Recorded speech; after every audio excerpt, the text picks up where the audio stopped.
बिस्मिल्लाहिर्रहमानिर्रहीम। अस्सलाम वालेकुम मेंबर्स व्यूअर्स, होप सब खैर खैरियत से होंगे। आज की वीडियो में डिस्कस कर लेते हैं एक और नेगेटिव क्लोजिंग। क्या रीज़न है उसकी, क्या ये जो हॉलीडेज़ आ रही हैं ईद की, उससे पहले एक मार्केट जो है वो और रोल ओवर वीक है वो प्रेशर है, या कुछ न्यूज़ भी हैं ऐसी जो कि मार्केट के सेंटीमेंट को अफेक्ट कर रही हैं। ये देख लेते हैं। कुछ रिफाइनरी स्टॉक्स का डिस्कस कर लेते हैं, उनके रिज़ल्ट अच्छे आए थे, कुछ के रिज़ल्ट जो से हैं वो आने वाले हैं। क्या स्ट्रेटजी होनी चाहिए इसको, रिसेंटली हमने कुछ स्टॉक्स को ऐड किया था तो उसमें कहाँ पे कोई स्टॉप लॉस अगर हमने इम्प्लीमेंट करना है या कौन से टारगेट पे प्रॉफिट टेकिंग करनी है, ये थोड़ा सा डिस्कस कर लेते हैं। तो सबसे पहले तो आ जाएं मार्केट के वाले से। देखें, एक तो आपको पता है कि जो सिचुएशन इस वक्त आईएमएफ की वजह से जो एक न्यूज़ आई थी, तो एक जो मंडे को एक आपने देखा कि एक जंप आया मार्केट में। बट वो उसके बाद डेफिनेटली ये चीज़ें अब सारी जाके डिसाइड होंगी मई में, तो वो अब मार्केट अपने जो नॉर्मल न्यूज़ हैं उन पर आ गई। तो नॉर्मली तो जो सिचुएशन है इस वक्त इकोनॉमी की, उसमें मार्केट फोर्स कर रही है increase in petrol prices, inflation.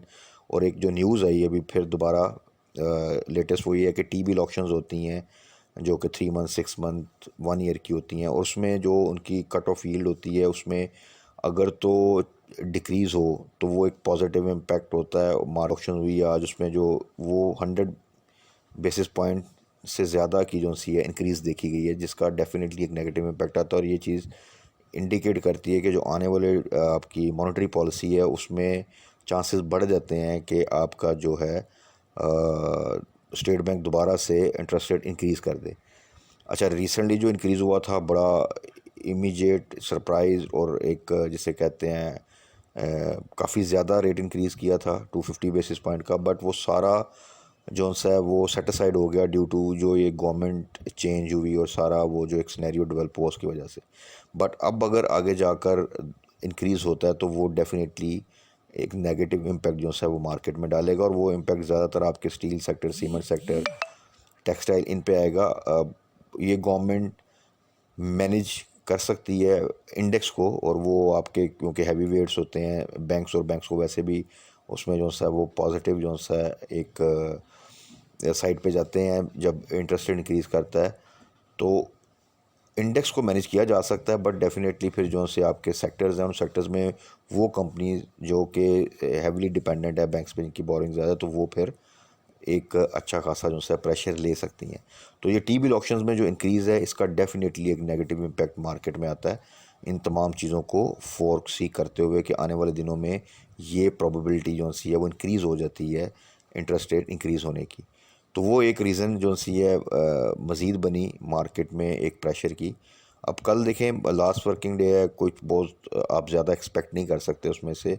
और चांसेस ये होते हैं कि बहुत से लोग उसमें से जो चीज़ें भी ब्रेक इवन पे होती हैं या प्रॉफिट साइड पे होती हैं तो कोशिश करते हैं कि उनमें थोड़ी सी प्रॉफिट टेकिंग कर ली जाए, या एग्ज़िट ले लिया जाए, बिकॉज के एक लंबी जो सी है वो हॉलीडे आती है, और पाकिस्तान जैसे जो सिचुएशन चल रही है इसमें, और जो दोबारा अगर आप देखें तो ये थोड़ा सा जो टेररिज्म के हवाले से चीज़ें थोड़ी सी दोबारा से एक्सकेलेट कर रही हैं, ये एक थोड़ी सी बड़ी अनफॉर्चुनेट सिचुएशन है। और उस सिचुएशन में फिर आपको एक जिसे कहते हैं ना, थोड़ी सी दचका लगा रहता है कि यार कोई इतने अरसे में कोई इस तरह का प्रॉब्लम ना हो जाए जिसका फिर इफ़ेक्ट ओवरऑल जो है वो मार्केट भी ले, और डेफिनेटली ऐसे अनफॉर्चुनेट इवेंट का जो इफ़ेक्ट वैसे एज ए होल हमारे कंट्री पे आता है वो तो अपनी जगह पर है।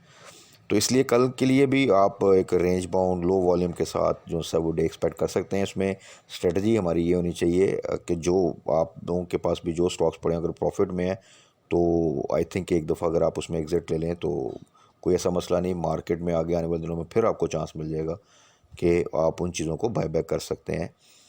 तो उसमें आप भी स्ट्रेटजी ये रखें, तो उसमें ये होता है कि जितना कैश इन हैंड आपके पास हो तो अपॉर्चुनिटी उतनी अच्छी जो सा इंसान वो स्टॉक मार्केट में बार बार अवेल कर सकता है। स्पेसिफ़िकली जिस तरह का सिनेरियो और वॉलेटिलिटी पीएसएक्स में चल रही है, तो उसमें तो आपका जो टाइमली एग्ज़िट और फिर बाय बैक करना चीज़ों को, ये सबसे बेस्ट पॉलिसी रहती है। तो कल के लिए अगेन यही स्ट्रेटजी जो सी है जो कि हम डिस्कस करते रहते हैं पिछले जितनी भी वीडियोज़ हैं उसमें, और जो वीकेंड की वीडियो में भी, जो बाद की वीडियो में भी जो हमने स्टॉप लॉस डिस्कस किए हुए हैं स्टॉक्स के, उनको आप दोबारा देख के तो वो स्टॉप लॉस जो से हैं वो लगा सकते हैं। जो हमारे स्टॉप लॉस हिट हुए और वहाँ पे हमने बाय बैक किया है, उसमें नथिंग टू वरी। वो चीज़ें इंशाल्लाह ताला जब आगे रिकवर करेंगी तो फिर वहाँ पे हम दोबारा प्रॉफिट टेकिंग कर लेंगे। अब थोड़ा सा डिस्कस कर लेते हैं कुछ स्टॉक्स को। पीएलएल देखें, डिप के बाद दोबारा उसने एक अच्छी रैली जो सी बनाई रिफाइनरी सेक्टर में, क्योंकि रिजल्ट्स अच्छे थे। एक पुल बैक आया, उसके बाद डेफिनेटली करेक्शन जो सी थी वो ड्यू थी, करेक्शन आई। और करेक्शन जो सी है वो अल्टीमेटली हेल्दी होती है। अगर करेक्ट करके मार्केट अपने आप को ठीक करे या स्टॉक भी अपने आप को ठीक करे तो वो ज़्यादा स्ट्रेंथ के साथ फिर एक मोमेंटम बनाते हैं, तो इट्स गुड।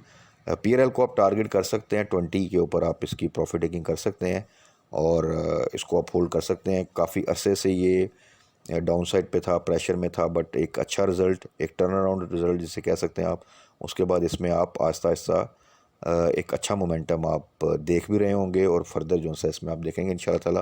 तो पीएलएल को आप 20 प्लस पे टारगेट कर सकते हैं, वहाँ पे आप प्रॉफिट टेकिंग करें। तो जिन दोस्तों ने तो रिसेंटली जब रिज़ल्ट के पास हमने इसकी एंट्री ली थी और रिज़ल्ट के बाद भी एंट्री ली थी, उनको एक अच्छा गेन मिल जाएगा। और जिन्होंने अगर पहले से हाई साइड पे बाई किया हुआ था और यहाँ पे एवरेज किया था, तो वो भी जो क्वांटिटी आपने एवरेज की थी उसकी आप 20 प्लस पे प्रॉफिट टेकिंग कर सकते हैं। अच्छा जी, उसके बाद आ जाएँ सिनर्जी का रिज़ल्ट है कल। सिनर्जी के रिज़ल्ट से कोई आप बहुत ज़्यादा एक्सपेक्टेशन नहीं होती।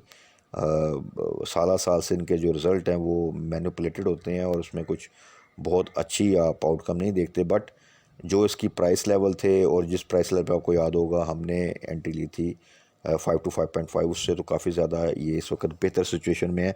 और इसका हमने ये टारगेट किया था कि 6 का स्टॉप लॉस लगा के हमने इसकी होल्डिंग करनी है, ताकि अगर किसी किस्म का डिप आए तो वहाँ पर हम एक पॉजिटिव साइड पे ही जो है अपना एग्ज़िट ले सकें।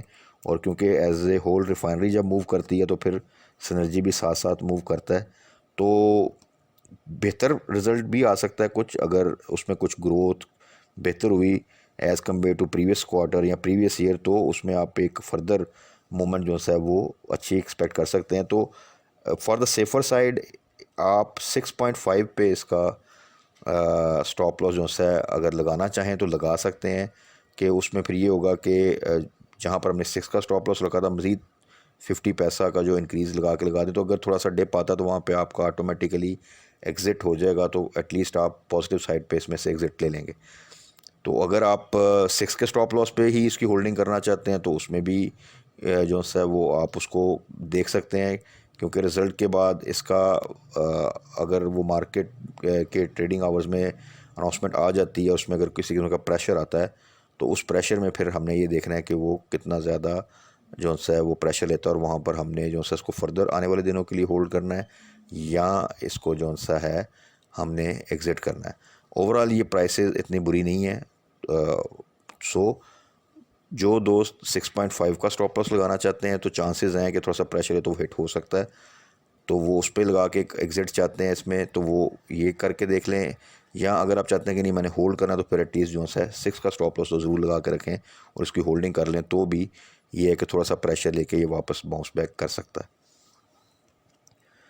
अच्छा जी, उसके बाद आ जाएँ ओजीडीसी को मेंशन करने का मकसद ये था कि ये जो इसकी प्राइस है, जो कि नॉर्मली ये हमेशा बाउंस बैक करता है। अगर आप पिछले दिनों में देखें तो जब भी 85 से नीचे जाता है तो 82, 83, 84 के पास एक पुल बैक आता है। और आपको पता है इंटरनेशनल लेवल पे भी क्रूड ऑयल प्राइसेस में भी एक करेक्शन आती है और उसके बाद दोबारा से वो एक गेन जो है उसमें आता है।